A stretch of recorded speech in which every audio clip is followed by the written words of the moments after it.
Hey everybody, thank you guys so much for clicking on this video, and before we start the video, I just want to take a second to say thank you guys so much for 100 subscribers. I know 100 subscribers might not seem a lot, to compare to a lot of the bigger channels out there in the world, but it's honestly really cool to see that there's 100 of you guys out there in the world who genuinely enjoy the stuff that I'm making and want to see more of it. So from the bottom of my heart, I want to say thank you, and to celebrate hitting 100 subscribers, I want to do something special for you guys. So make sure you stick around to the end of the video because I'll be announcing our first ever giveaway and telling you exactly how you can enter.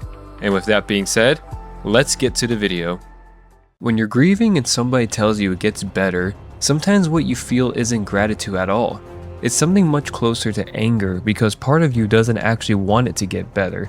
Not when getting better sounds like work, like effort, like having to hope again when hope is the exact thing that just finished hurting you. What you want in that moment is something quieter and darker than healing. You just want it to stop mattering.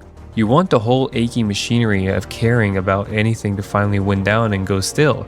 And in the Forgotten Realms, there's a goddess who hears that particular wish, but instead of arguing with it, she leans in close and says, "Come here, I could do that for you." Her name is Shar, and the lazy way to talk about her is to say, "Oh look, the sad goddess. Isn't sadness spooky?" But that misses what she actually is by a mile. What she holds out to you was never the sadness itself, but the ending of it. The promise that you don't have to hurt anymore. And when you're in that kind of pain, that doesn't sound frightening. It sounds like kindness. It sounds like mercy finding you on the worst night of your life and offering you a way out. And by the time you understand what she's really asking you to give up, part of you has already started wondering if maybe she's right. Let me take you through how I got there, because I didn't see it at first either. On paper, like in the fandom wiki, she reads like a straightforward villain. Goddess of darkness, loss, night, secrets, and forgetting. The art shows her as a cold, beautiful woman with raven hair and pale skin. Her hair drifts like it's caught in a wind that nobody else in the room could feel. And her pupils are so deep and black, they're meant to reflect the void that came before the world. She's got a twin, Selûne, the moon goddess, all warmth and silver light, and the two of them have been tearing at each other since more or less the beginning of time. Light against dark. If you shut the book right there, you'd file her under generic evil and never think about her again. Here's the thing that stopped me from doing that. Though people pray to her, grieving, ordinary people, some buries a children, loses the person they built their whole life around, or gets betrayed by the one friend that they thought they could trust with anything, and on the worst night of their life, they go looking for Shar's priest.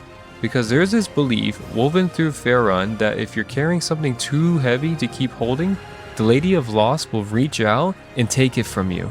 She'll help you forget, and her clergy have leaned on that belief for centuries because it's what keeps bringing wounded people to their door. So my first honest read was, alright, maybe she's kind of like a hospice. Bleak, sure, but merciful, a goddess for those nights when the pain becomes too much to carry on your own. But then I read what actually happens inside her temples, and the whole picture changed. Because when a grieving person comes to a priest of Shar looking for peace, the priest doesn't take their pain away, they reinforce it. They take that person's regret, their grief, their sense of betrayal, and deepen it, slowly turning all of it toward bitterness and eventually revenge. What Shar's church takes from you was never the wound itself, it's the part of you that believes the wound shouldn't be there. She teaches you to accept the pain as ordinary as simply the way of life, and then quietly strips away the part of you that never expected life to feel any different. And that's what makes it so disturbing. The wound is still there, the pain is still there, the only thing Shar has taken from you is the belief that things could ever be better. The moment that clicked, I stopped thinking about gods altogether because I'd heard this described somewhere before. The flatness her faithful settle into isn't really grief anymore. It's something further along. Grief is loud, grief thrashes, grief still believes. Somewhere underneath everything that life is supposed to feel better than this. What Shar offers is what comes after grief has burned all the way down. When sadness stops feeling like sadness, it starts feeling like clarity instead. Like you've finally taken the blindfold off. You're not crying anymore, you're just level, empty. And some calm little voice has started telling you that emptiness is wisdom, that you simply stop lying to yourself the way everyone else still does. There's a name for that kind of hollow. Clinicians talk about anhedonia and the emotional blunting, the stretch of depression where the problem isn't just the pain anymore. It's that nothing gets through to you at all. Nothing feels like anything, and plenty of people who've lived in that place will tell you that they take that sharp pain back in a heartbeat, if they could. Because at least pain is proof there's still someone home. There's even a Shar hymn sung in her honor that gives the whole thing away without meaning to it. It promises that her night will hide your pain and your secrets, but in the very same breath, your joy and your spark too. Her worshippers sing about the spark going out like it's a blessing. That's the mercy she's selling. Anesthesia dressed as comfort, handed to you at the precise moment you're too tired to notice she swapped one for the other. Alright, that's already grim, and if I left it there, I'd basically just be telling you depression is bad while pointing at a woman in a black robe. But Shar is stranger than that, and what she's actually offering goes a lot deeper. So stay with me here, because once you start looking at what Shar actually teaches her followers, the connection becomes a lot harder to ignore. A couple of her teachings generally made me stop for a minute. The first is simple: never follow hope. Never trust the promise that things might actually work out. But the one that really got to me is that you're forbidden from trying to better your own life, forbidden from planning ahead. You're not allowed to improve your own situation unless one of her priests is there watching you do it. And think about how strange that is for a religion. Almost every faith humans have ever created is trying to pull you towards something. Be better, be saved, and rise. And then there's Shar, with one instruction sitting quietly underneath everything else: stop reaching. And this is where, for me, Shar stopped being a goddess of sadness. Because sadness is something that happens to you. It comes, it hurts, and eventually it can pass. What Shar actually represents is something much darker. The moment you stop believing it's worth trying to feel better at all.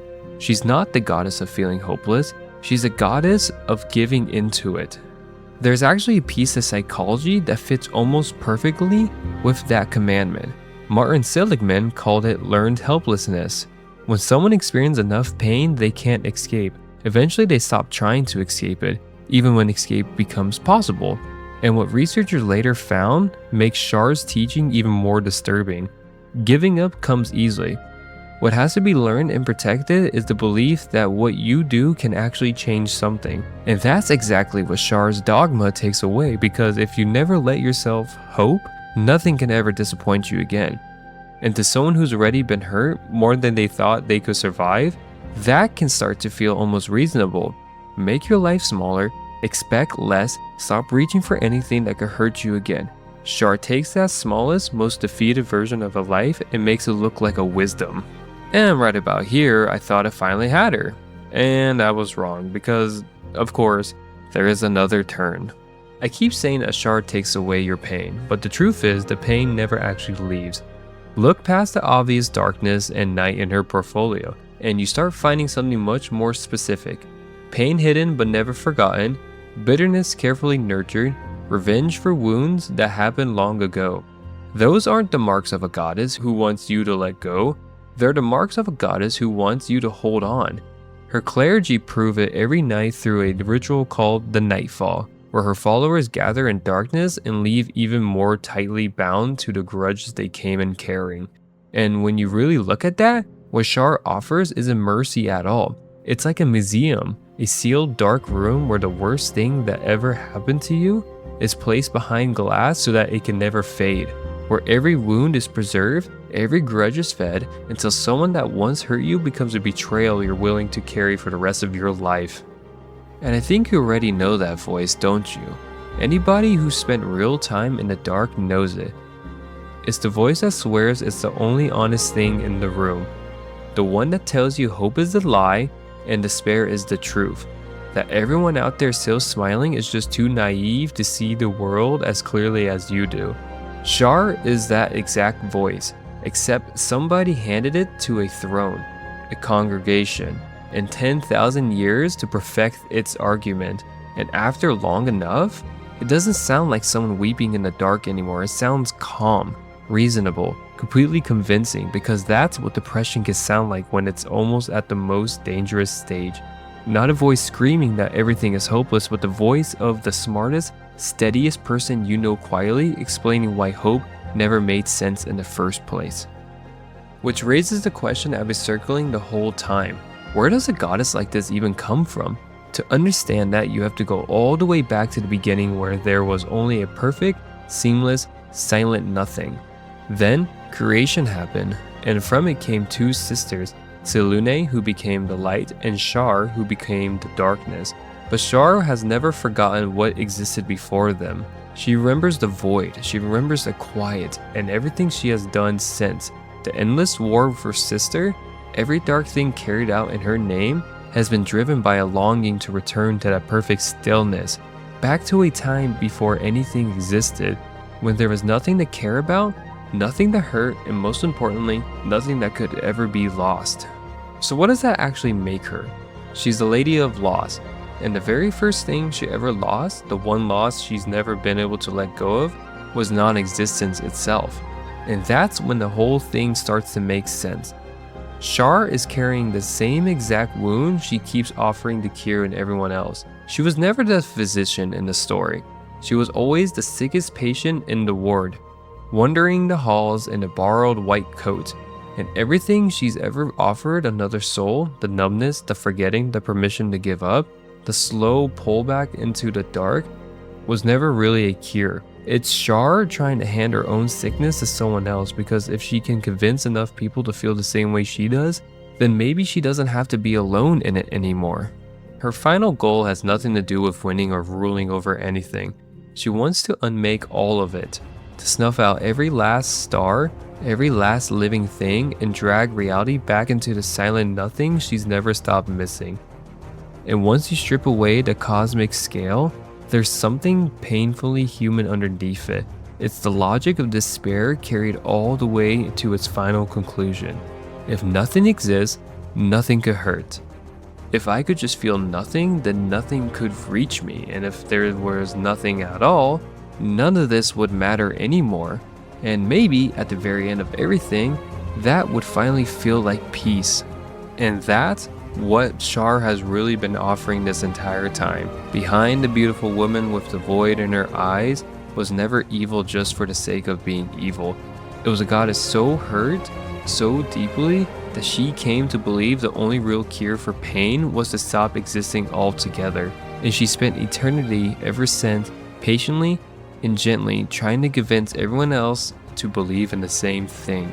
So if you ever do meet her, and I think most people meet some version of her eventually, it'll probably be on the worst night of a year you'd rather forget.